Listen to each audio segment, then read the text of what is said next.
ட்ரம்ப்ன்ற ஒரே ஒரு லூசு பைய ஒட்டுமொத்த உலகத்தையும் நடு ரோட்டில் கொண்டு வந்து நிறுத்திருக்கிறார். சம்பந்தமே இல்லாமல் அந்த ஈரான் நாட்டுக்குள்ளே பூந்து அந்த நாட்டுக்குள்ளே மனித உரிமை மீறல், அந்த நாட்டு அரசு அங்கே போராடுறவங்களையெல்லாம் கொலை பண்ணுது, அதனால நாங்கள் போய் ஜனநாயகத்தை நிலைநாட்ட போகிறோம்னு உள்ளே போய் இந்த யுத்தத்தை ஆரம்பித்து இன்றைக்கி உலகமே சந்தி சிரித்து நிற்கிது. நம்மெல்லாம் கேஸ் சிலிண்டருக்கு வழி இல்லை, பெட்ரோல் டீசலுக்கு வழி இல்லைன்னு நடு ரோட்டில் நிற்கிறோம். இந்தியாவில் மட்டும் இல்லை, உலகம் முழுக்க இதுதான் பஞ்சாயத்து.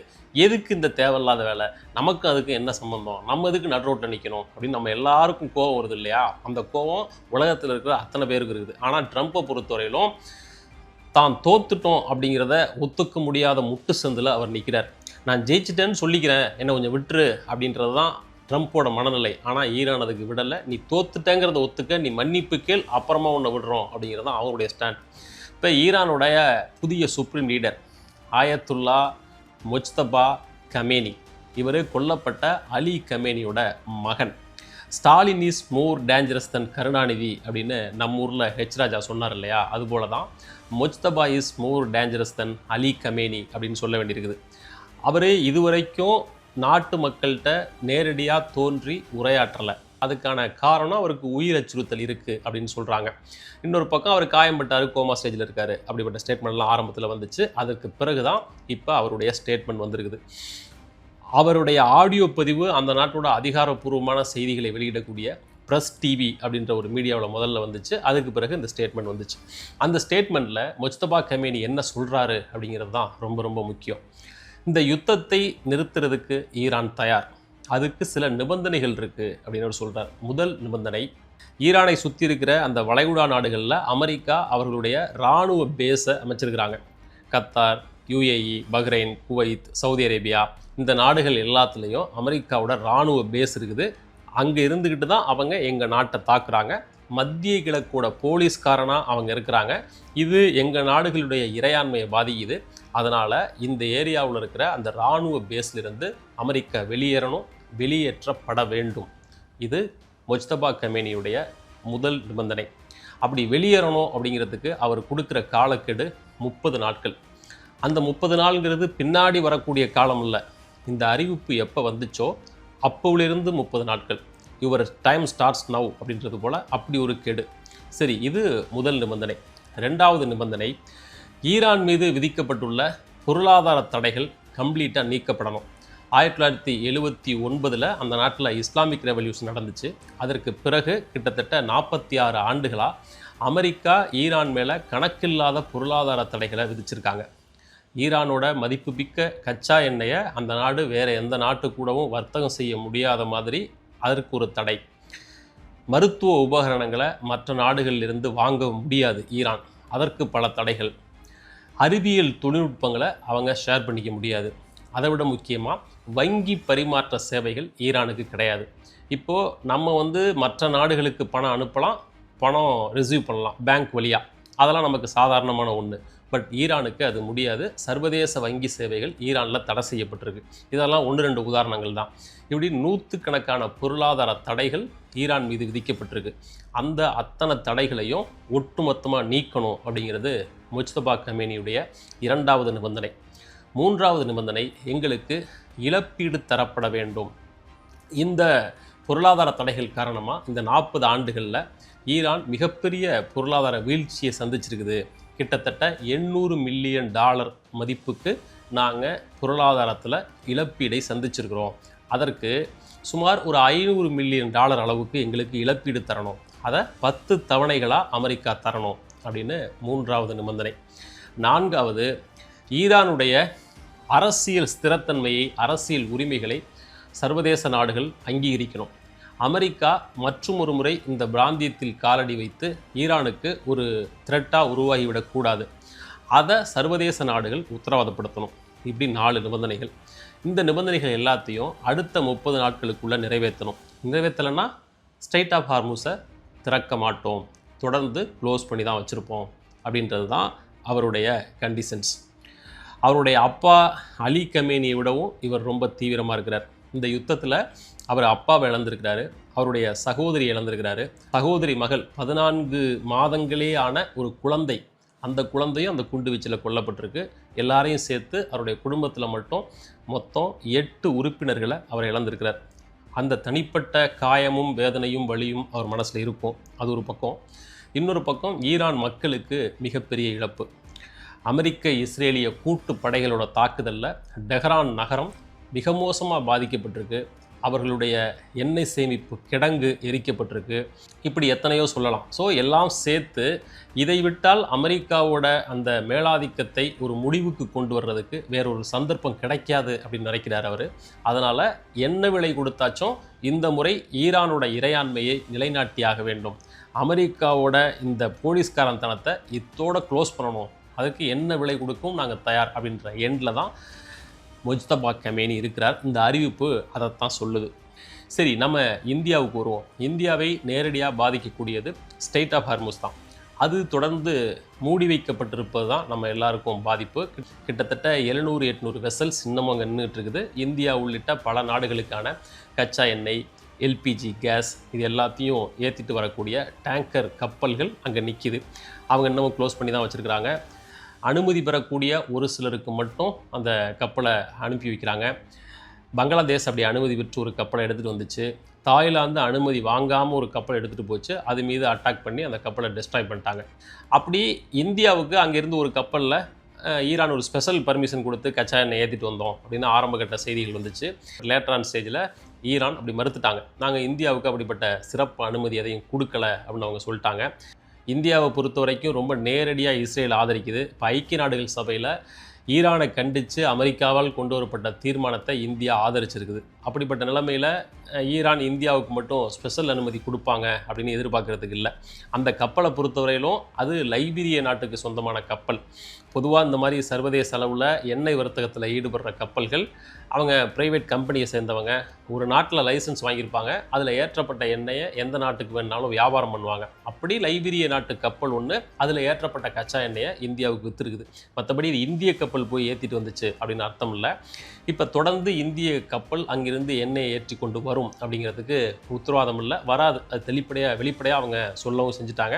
ஸோ இந்த இஷ்யூ இமீடியட்டாக முடிவுக்கு வர்றதுக்கான வாய்ப்பு கண்ணு கெட்டிய தூரம் வரைக்கும் தெரியல. நமக்கு பெட்ரோல் டீசல் பிரச்சனை நாளுக்கு நாள் அதிகரிக்கக்கூடும், கேஸ் சிலிண்டர் தட்டுப்பாடு அதிகரிக்கக்கூடும் அப்படிங்கிறது தான் இந்த ஸ்ட்ரெய்ட் ஆஃப் ஹார்முஸை பற்றிய லேட்டஸ்ட் டெவலப்மெண்ட் நமக்கு உணர்த்துகிற உண்மை. இன்னொரு பக்கம் நீங்கள் கச்சா எண்ணெயை ஏற்றிக்கிட்டு போங்க, அமெரிக்க படைகள் உங்களுக்கு பாதுகாப்பு வழங்கும் அப்படின்னு ட்ரம்ப் சொல்கிறார், தொடர்ந்து சொன்னார்.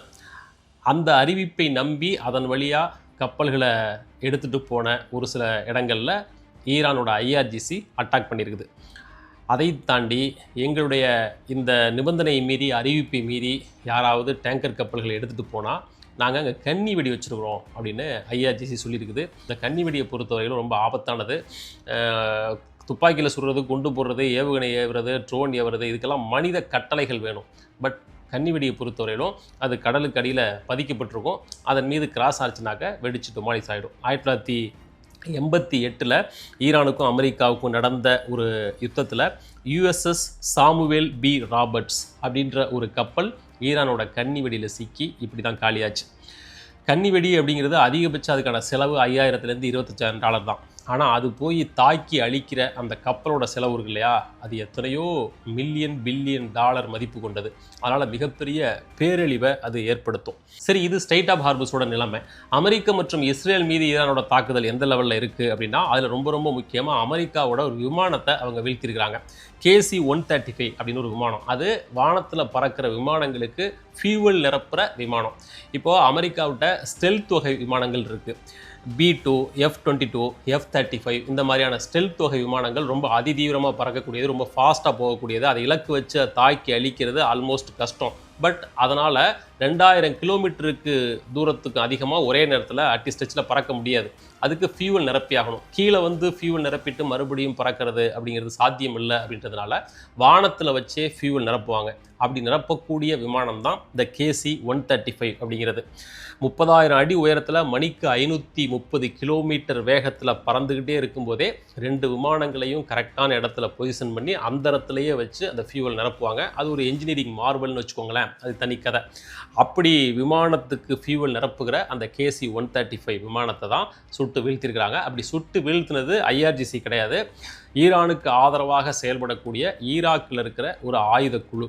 அமெரிக்காவோட இராணுவ பலத்தில் ரொம்ப முதன்மையானது அவர்களுடைய விமானப்படை. அதை சேர்ந்த ஒரு முக்கியமான அந்த விமானத்தை வீழ்த்தியிருக்கிறது இந்த போரில் நடந்திருக்கிற ஒரு சிக்னிஃபிகண்ட்டான டெவலப்மெண்ட் அப்படின்னு பார்க்கப்படுது. அடுத்தது அமெரிக்காவோட ஒரு மருத்துவ கம்பெனி, மெடிக்கல் எக்யூப்மெண்ட்ஸ் தயாரிக்கக்கூடிய அமெரிக்காவை சேர்ந்த ஒரு முக்கியமான நிறுவனம். அந்த நிறுவனத்தின் மீது ஈரானை சேர்ந்த ஒரு கம்பெனி ஹேக்கிங் அட்டாக் நடத்தியிருக்கிறாங்க. அதுக்கு ப்ரீவியஸாக அமெரிக்கா ஈரானோட வங்கி சேவைகள் மேலே ஒரு மிகப்பெரிய தாக்குதல் நடத்தினாங்க. ஒட்டுமொத்த ஈரானின் வங்கி சேவையும் முடங்கி அந்த நாட்டுக்கு இன்னை வரைக்கும் அதனால் பெரிய பிரச்சனை. அதற்கு பதிலடியாக இவங்க என்ன பண்ணுறாங்க அப்படின்னா, ஈரானில் இயங்குகிற ஒரு ஹேக்கர்ஸ் குரூப்பை வச்சு அமெரிக்காவில் இருக்கிற ஒரு மருத்துவ கம்பெனியோட சிஸ்டத்தை ஒட்டுமொத்தமாக கொலாப்ஸ் பண்ணுறாங்க. ஸ்ட்ரைக்கர் கார்பரேஷன் அப்படின்னு அமெரிக்காவில் இருக்கிற ஒரு நிறுவனம். இது மெடிக்கல் எக்யூப்மெண்ட்ஸ், ரொபாட்டிக் சர்ஜரிக்கு தேவையான மெடிக்கல் எக்யூப்மெண்ட்ஸ் தயாரிக்கிற நிறுவனம். உலகம் முழுக்க இவங்களுக்கு பிரான்ச் இருக்குது. இந்த நிறுவனத்தோட ஆயிரக்கணக்கான லேப்டாப்ஸ், மொபைல் ஃபோன்ஸ், இதில் இயங்கின சாஃப்ட்வேர் எல்லாத்தையும் இவங்க காலி பண்ணியிருக்காங்க. அதற்கு பயன்படுத்தப்பட்ட அந்த நிறுவனத்துக்கு பேர் ஹண்டாலா ஹேக்கர்ஸ் குரூப் அப்படின்னு ஒரு ஹேக்கர்ஸ் குரூப். இது ஈரான் அரசால் நேரடியாக நடத்தப்படுறது கிடையாது. ஈரானுக்கு சப்போர்ட் பண்ணுற, பாலஸ்தீனுக்கு சப்போர்ட் பண்ணுற ஒரு ஹேக்கர்ஸ் குரூப். இவங்க இப்படிப்பட்ட ஹேக்கிங் வேலையை பண்ணியிருக்காங்க. இது தொடரும் அப்படின்னு அறிவிச்சிருக்காங்க. அண்டு ஈரான் இத்தகைய தாக்குதலை தொடர்ந்து இஸ்ரேலும் அமெரிக்காவும் நடத்தினா அவர்களுடைய பொருளாதார நிலைகள் என்னவோ அதை குறி வச்சு அட்டாக் பண்ணுவோம் அப்படின்னு சொல்லியிருக்காங்க. குறிப்பாக சுற்றி இருக்கிற வளைகுடா நாடுகளில் இருக்கிற இஸ்ரேலுக்கு சர்வீஸ் பண்ணுற நிறுவனங்கள் இருக்கு இல்லையா, அவர்களுடைய டேட்டா சென்டரை குறி வச்சு அட்டாக் பண்ணுவோம் அப்படின்னு சொல்லியிருக்காங்க. அது எந்தெந்த கம்பெனிகள் அப்படின்னு பார்த்தா மைக்ரோசாஃப்ட், நிவேடியா, இன்டெல், ஐபிஎம், இந்த மாதிரி வெரி வெரி பாப்புலர் கம்பெனிகள். இவர்களுடைய ஆஃபீஸ், அவங்களுடைய டேட்டா ஒட்டுமொத்தமாக எங்கேயாவது இயங்கும் இல்லையா, ஆல்ரெடி அமேசானோட டேட்டா சென்டர் மீது அட்டாக் பண்ணாங்க. அதே போல் இந்த நிறுவனங்களோட டேட்டா சென்டரும் எங்களுக்கு ஒரு லெஜிட்டிமேட் இலக்கு தான். எங்களை நேரடியாக எங்களுடைய பொருளாதாரத்தை இலக்கு வச்சு அமெரிக்கா இப்படிலாம் ஹேக் பண்ணுது அப்படின்னாக்க, நாங்கள் உங்களுடைய பொருளாதார நலன்கள் மீது நாங்கள் ஹேக் பண்ணுவோம், அவையும் லெஜிட்டிமேட் இலக்குகள் தான் அப்படின்னு ஈரான் அறிவிச்சிருக்குது. அப்படி ஒரு தாக்குதலை இதுவரைக்கும் அறிவிச்சிருக்காங்க, பண்ணலை. அப்படி தொடர்ந்து பண்ணாங்க அப்படின்னா அது மிகப்பெரிய பேரழிவை இது ஏற்படுத்தும். வெறுமனே இராணுவ தாக்குதல் அப்படின்ற எல்லையை கடந்து அமெரிக்காவோட இஸ்ரேலோட பொருளாதாரத்தை சிதைக்கிறது அப்படின்ற இடத்தை நோக்கி அதை அழைச்சிட்டு போகும். அதற்கான வழியை நோக்கி தான் இந்த யுத்தம் போயிட்டுருக்குது அப்படின்னு தான் இப்போ தோணுது. இன்னொரு பக்கம் ஈரானோட இந்த மாதிரியான இடைவிடாத தாக்குதலை சமாளிக்க முடியாத சவுதி அரேபியா உக்ரைன் கிட்டேருந்து ட்ரோன் இன்டர்செப்டர்ஸை வாங்குறதுக்கு பேச்சுவார்த்தை நடத்திட்டு இருக்குது. ட்ரோன் தாக்குதல் பண்ணப்படும் போது அதை வானத்திலேயே வழிமறித்து தாக்கி அழிக்கக்கூடிய இன்டர்செப்டர்ஸை உக்ரைன் உருவாக்கி வச்சுருக்குது. அந்த டெக்னாலஜியை வாங்கி இப்போ சவுதி அரேபியா கவுண்டர் அட்டாக்காக தயாராகிறாங்க. ஆக்சுவலி அந்த உக்ரைன்ட்டு இருக்கிற அந்த ட்ரோன் இன்டர்செப்டர்ஸ் இருக்கு இல்லையா, அதுவே ஈரானோட ட்ரோன் அடிப்படையாக கொண்டு தயாரிக்கப்பட்டது தான். ஈரான்டேருந்து ரஷ்யா அந்த ட்ரோனை வாங்குது, சாகேத் ரக ட்ரோனை வாங்குது. அதை வச்சு அவங்க உக்ரைன் அட்டாக் பண்ணுறாங்க.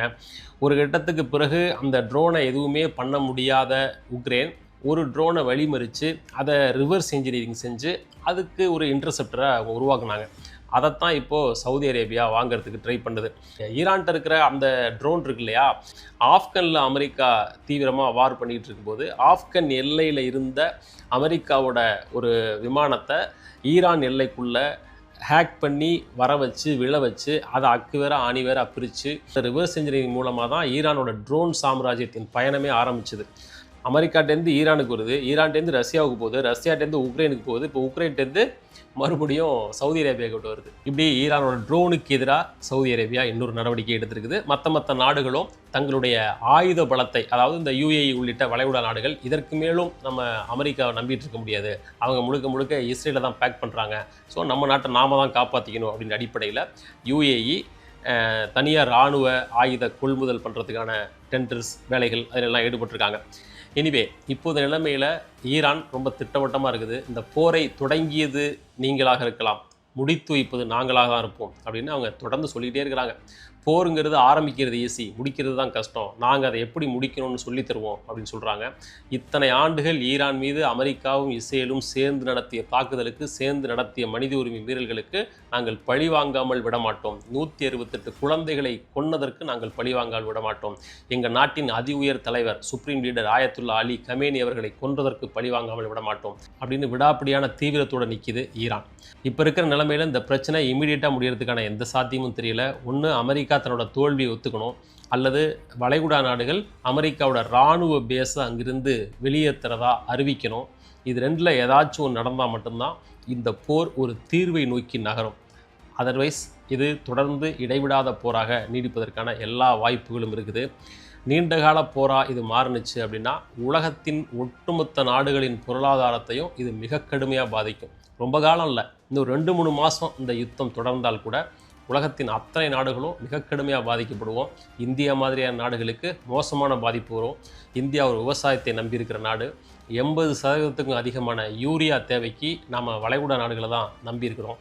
அந்த ஸ்ட்ரெய்ட் ஆஃப் ஹார்முஸில் உரம் ஏற்றப்பட்ட எத்தனையோ டேங்கர் கப்பல்கள் நின்றுட்டு இருக்குது. அதெல்லாம் வரல அப்படின்னா இந்தியாவோட விவசாயம் ஒன்றும் பண்ண முடியாது. உணவு தட்டுப்பாடு வரும், உணவுப் பொருட்களோட விலை அதிகரிக்கும். இது நினச்சி பார்க்க முடியாத பல விளைவுகளை ஏற்படுத்தும். பார்க்கலாம் அடுத்து வர நாட்களில் இந்த விஷயத்தில் என்னென்ன டெவலப்மெண்ட் வருது அப்படிங்கிறத தொடர்ந்து அப்டேட் பண்ணலாம்.